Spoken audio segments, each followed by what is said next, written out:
Today is my first day back at work after the Christmas and New Year period, and unfortunately we've got a storm blowing through Cumbria at the moment, and so I haven't been able to get out to shoot. So I thought what I would do is to share the equipment that I use, the gear that I use to take my landscape photographs.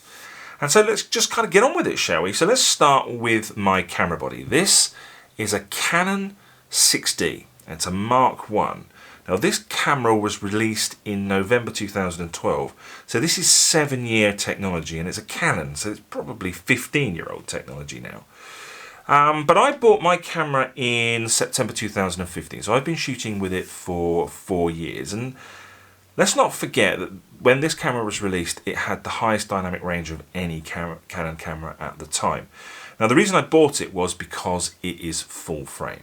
And this allowed me to invest in Canon L series glass and then at some point to upgrade my camera, maybe to a 5D, whatever the mark might be at that time. Now in hindsight, that has actually proven perhaps to be a little bit of a mistake, perhaps, because of course now that Canon have released their mirrorless system and we now have the RF mount, it's possible that I'm going to have to invest in new lenses anyway. So I know there's a mount and I can use that, and that will tide me over, of course, but you see what I'm saying. I think with this camera we need to address the elephant in the room a little bit, and that is that this is a 20 megapixel camera. And the question is, as a full-time landscape photographer in 2020, is 20 megapixels enough? And the conclusion that I've come to is that it is.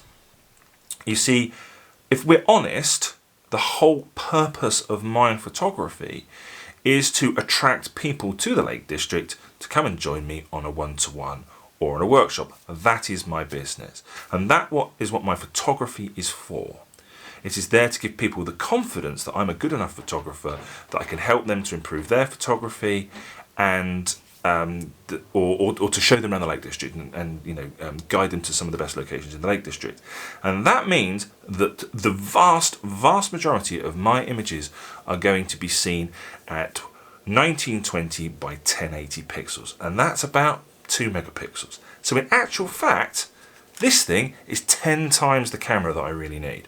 And that's the way that I look at it. The other way that I look at it is, as a business, if I were to invest in a new camera and a second-hand 5D Mark IV is going to cost me about £1,900, I have to understand, how is buying that camera going to make me a better photographer, make me a more profitable photographer? And how quickly will I recoup that £2,000 investment? And I cannot answer that question. I don't think buying a new camera will make any difference.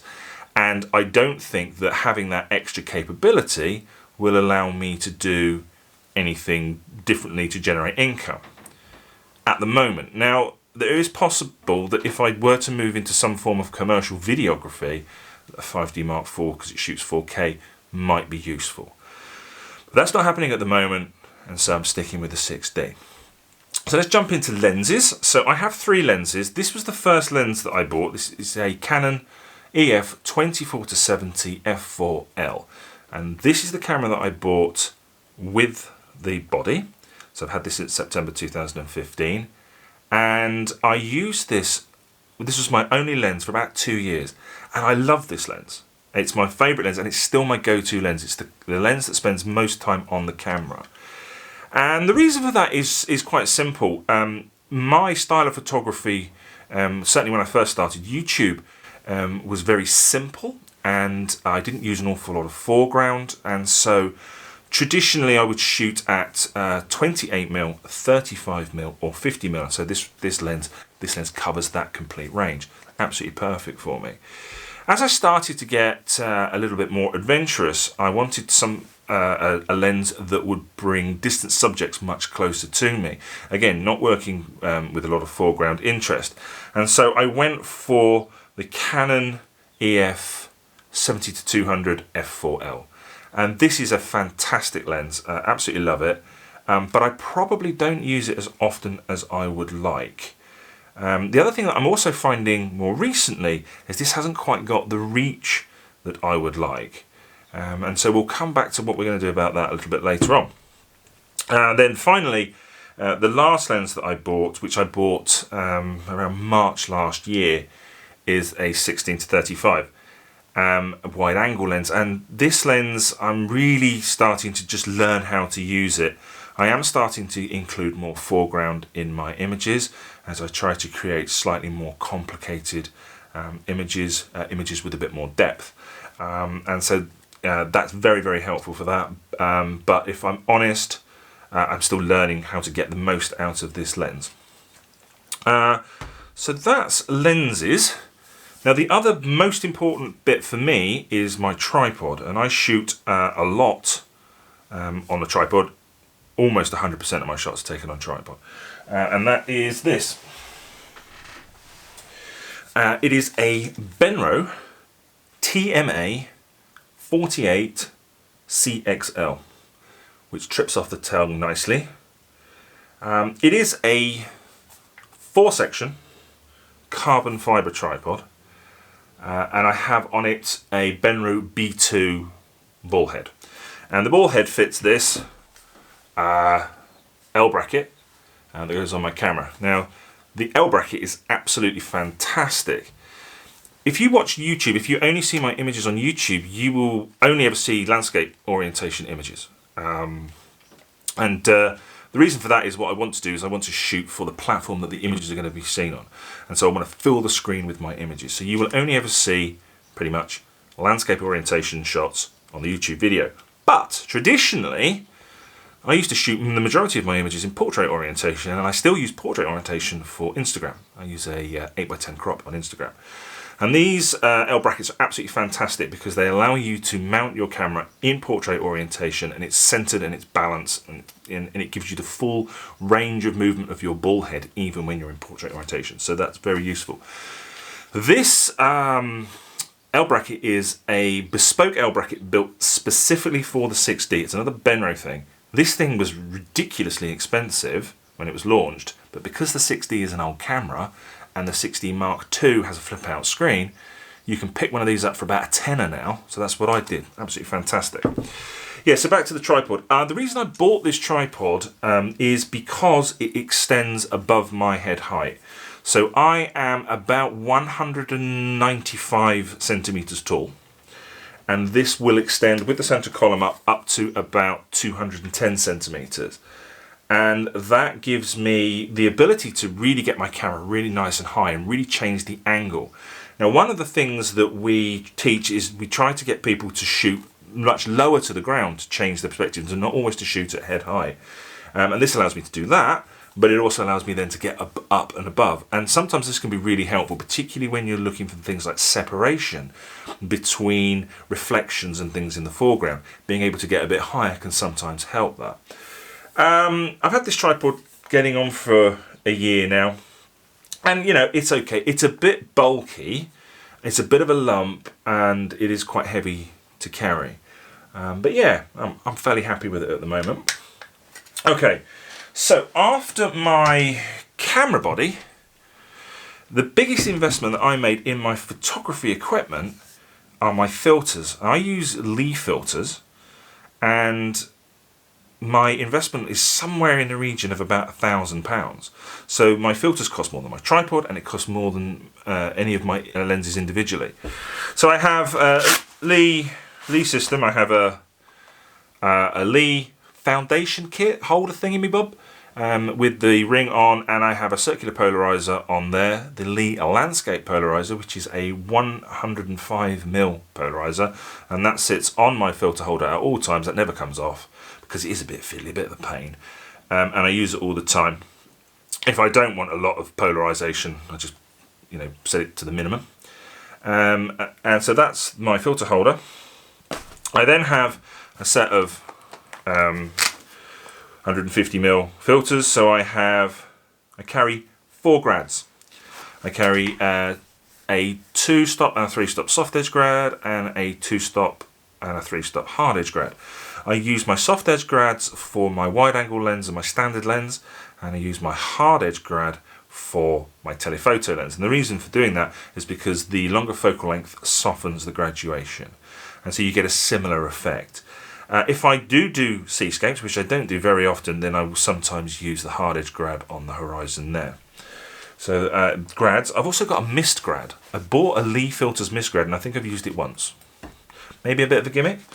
I also have 2 ND filters. I have a Lee little stopper, which is a 6-stop ND filter, and I have a Lee big stopper, which is a 10-stop ND filter.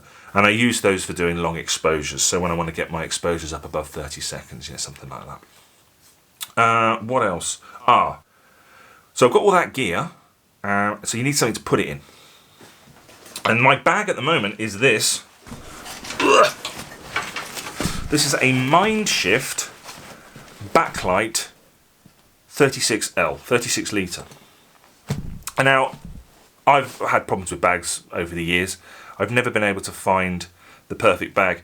Last year, I was using, for most of last year, I was using a Low Pro Tactic 450. And it was a good bag in that I could get everything in it, but it wasn't very comfortable to wear. The shoulder straps were quite painful actually, and I would come back from long hikes with very, very sore shoulders. The great thing about this bag is it's very, very, very comfortable to wear.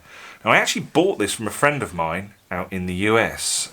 We had awful sorts of problems getting it shipped to the UK, but yeah, I bought it off of Tammy. Hi Tammy.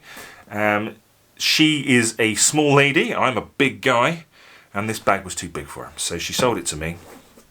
And what I like most about this bag, it's a big bag, so I can get all my gear in it. And don't forget, it's not just my camera gear I need to get in here, but it's all of the gear that I need for when I'm hiking, so waterproofs and all that kind of stuff, and also my vlogging gear. So I have to have an additional tripod, an additional camera, microphones and all that kind of stuff. And even with all that gear in here, there is plenty of room for more stuff. And we'll come to more stuff in a moment.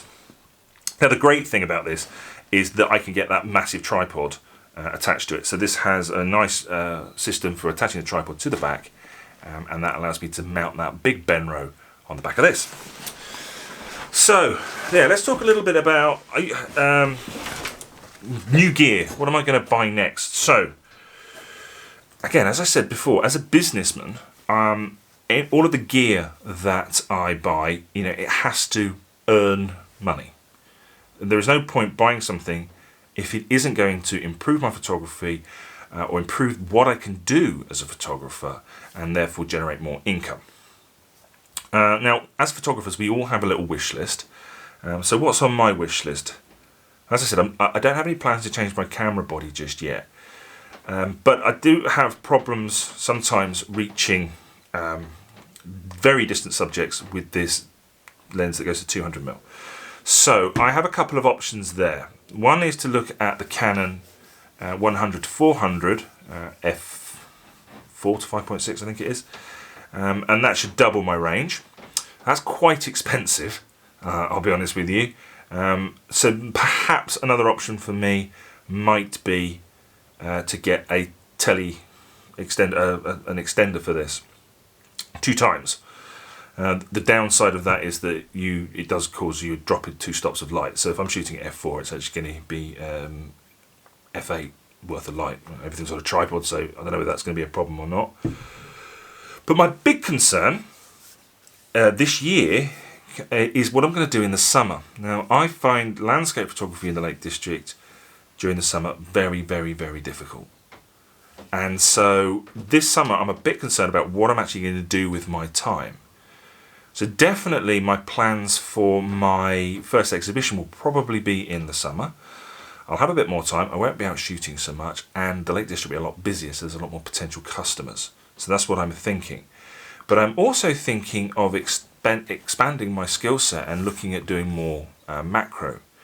And that might be something that I can do in the summer, and actually that the summer months actually favour.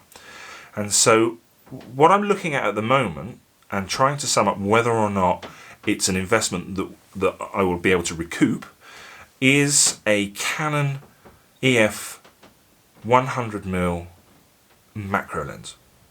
So that's probably at the top of my list. Now, I have to generate enough money to be able to buy that, and then I have to be able to recoup that money. So it's a big if. Chances are this year, no more gear. Anyway, so that's it. That's the gear that I use. If you have any suggestions for kit that you think I should use, then do leave a comment below. But remember, give a reason. Don't just say buy a Sony AR, whatever it is, Mark IV, and leave it at that, because that doesn't help me. If you think I should buy one of those, give me a reason why. And most importantly, how is it going to help my business? How is it going to help me generate more money? That's the most important thing for me at the moment. All right, so that's it for today. I hope you found it interesting. Hopefully I'll be back out with the camera in the next video, and I will see you then.